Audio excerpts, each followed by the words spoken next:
Greg Anthony back here on the program. How are you, Greg? I'm doing great, Rich. How are you, my man? I'm doing well. It's draft night. What's your draft memory? What was your draft night like, Greg? Oh, man, it's an incredible experience. You know, in a lot of ways, you have the two dreams, right? You dream of playing in the NBA, and you dream of being drafted to the NBA. And so it's a bit surreal because you really don't know, even though you have some assurances as you get right down to the nitty-gritty. But when you actually hear your name called, man, it is like one of the most incredible experiences. It's the ultimate invalidation as an athlete to have that transpire. So for me, it was incredible, as I know it will be for each and one of these kids tonight. Where were you specifically? Draft night? We were in the draft. I went in New York City. Mm-hmm.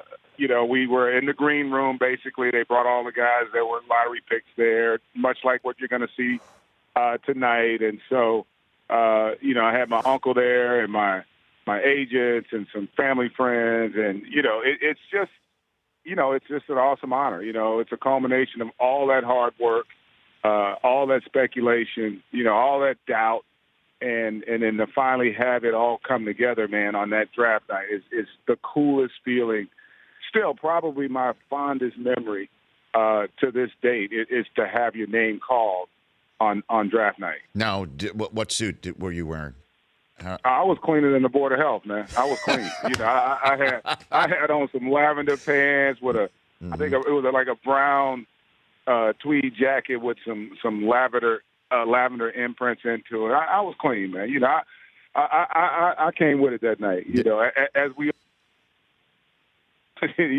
I was cleaner then than I am looking back on it. I will say that, though. I bet. Yeah, and there you were, 12th overall, 12th overall to the Knicks, and Larry Johnson, your teammate, going first overall that night. Man, I mean, what an Terrell Brandon went right before you to the Cleveland Cavaliers, who are right front and center right now, Greg Anthony, for tonight's draft. Rumors are just flying everywhere that they're trying to make some big moves in this draft to just get LeBron's attention before he decides on his option on June 29th. What do you think the Cavs need to do over the next few days to maybe even pull something off like that for LeBron? I don't think the draft's going to play a role. As much talent as you have coming in on this draft, none of these guys are ready to make the kind of impact that can get you over the hump to win a championship. So if you're Cleveland, that's not going to play a role in my estimation as to whether or not he comes back. It's the potential deals that you might be able to pull off. The guys that you could bring in that are ready to play and play at a high level, that's the only way and only scenario I see where LeBron James could return to Cleveland. I just don't. Again, I love this draft.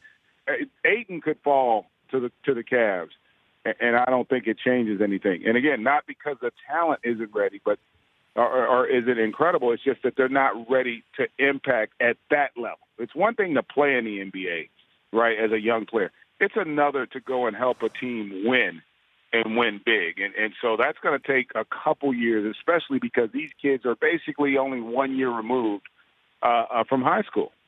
So what about the other side of this, Greg? Let's say you're the Cavs and you call up R.C. Buford of the Spurs and you say, hey, how does Kevin Love and our 8th overall selection sound for Kawhi Leonard? How do you respond to that? If I'm R.C. Buford, yes, I don't know that gets it done at all. And listen, I think Kevin Love has acquitted himself quite nicely. I think he's a proven commodity. But it just would be hard. And I do think there are going to be much better offers for Kawhi Leonard than that. You look at the assets that Boston has. You look at the assets that the Lakers have.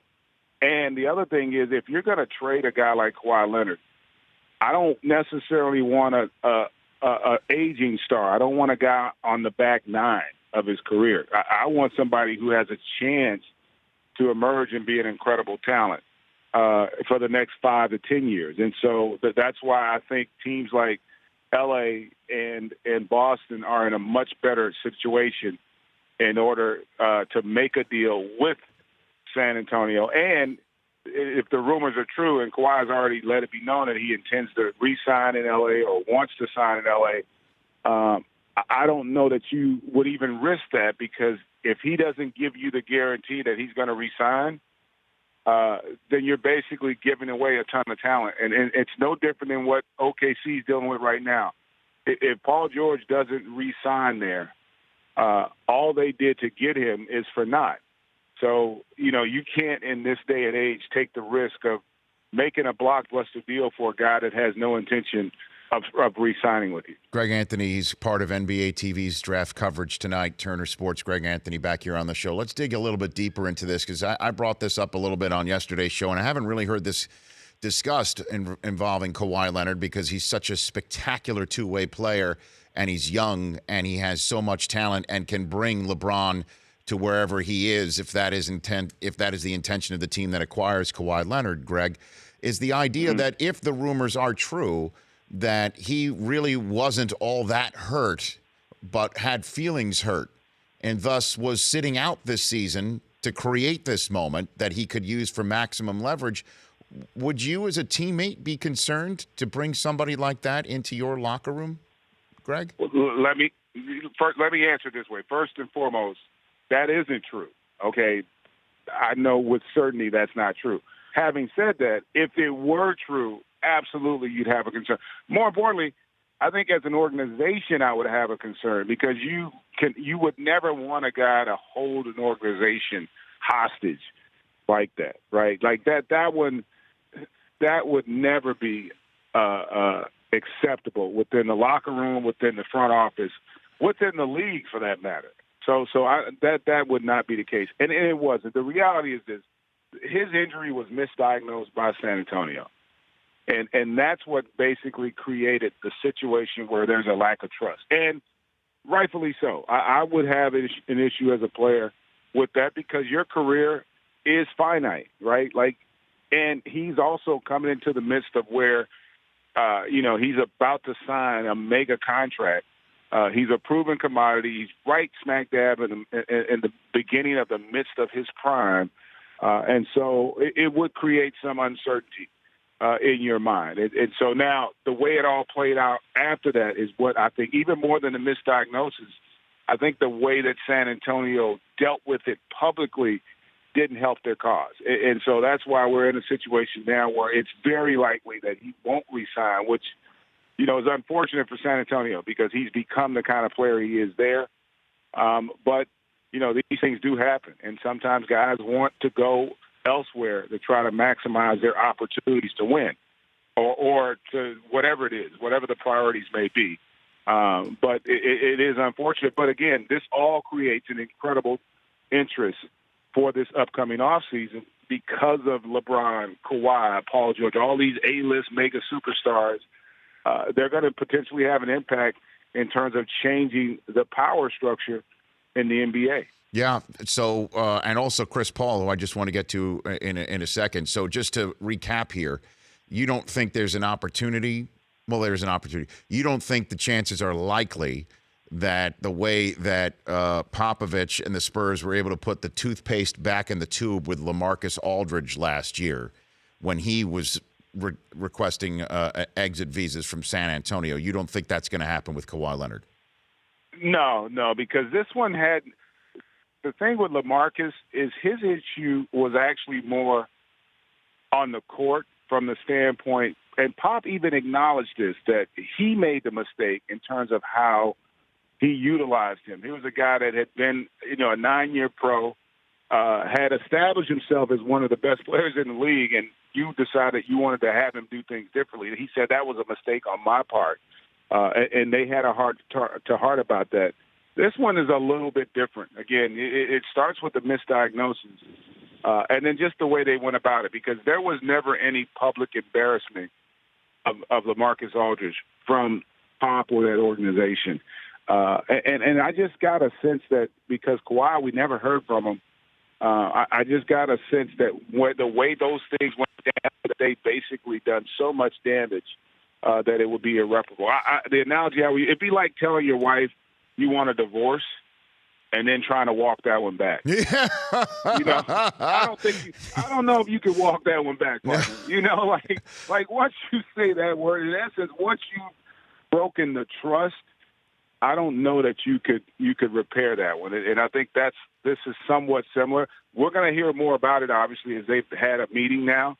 But I do still think it'd be unlikely you'll see Kawhi in San Antonio. So, Greg Anthony, in the couple minutes we have left here, let's hit on Chris Paul. And, obviously he has an opportunity to stay in Houston or maybe join LeBron wherever. The question is do you see a scenario over the next 2-3 weeks playing out where a team is able to compile enough stars to actually take Golden State down? Do you think that? Yes. In fact, it was somewhat cryptic, but in essence, that's what LeBron was saying in all those press conferences during the finals. He was talking about how high the IQ has to be, how many stars you have to have. He's basically laying out the blueprint for whomever that team is that's going to make a push for him, what else they have to be able to do in order to land it. And so who are the guys that fit that profile? Chris Paul's one of them, right? We know that for a fact. Paul George, I think. Kawhi Leonard now comes into play. So I think all these guys are the types of players that LeBron was thinking about when he's talking about being in a situation where they can beat a team like Golden State. It's going to take that. And I think that's really what he was saying to the basketball community. And I guarantee you that those owners and front offices were taking notes and trying to devise a strategy that's going to put them in a situation where they're going to be able to compete to not only land LeBron, but compete with the great Golden State Warriors. Great chatting with you, Greg. Let's chat down the line, please. You got it, my friend. Right back at you. Enjoy the draft. Right back at you. That's Greg Anthony, at Greg Anthony 50. And you can catch NBA TV's coverage of the draft tonight starting at 7 Eastern Time. The Rich Eisen Show, weekdays at noon Eastern on Audience.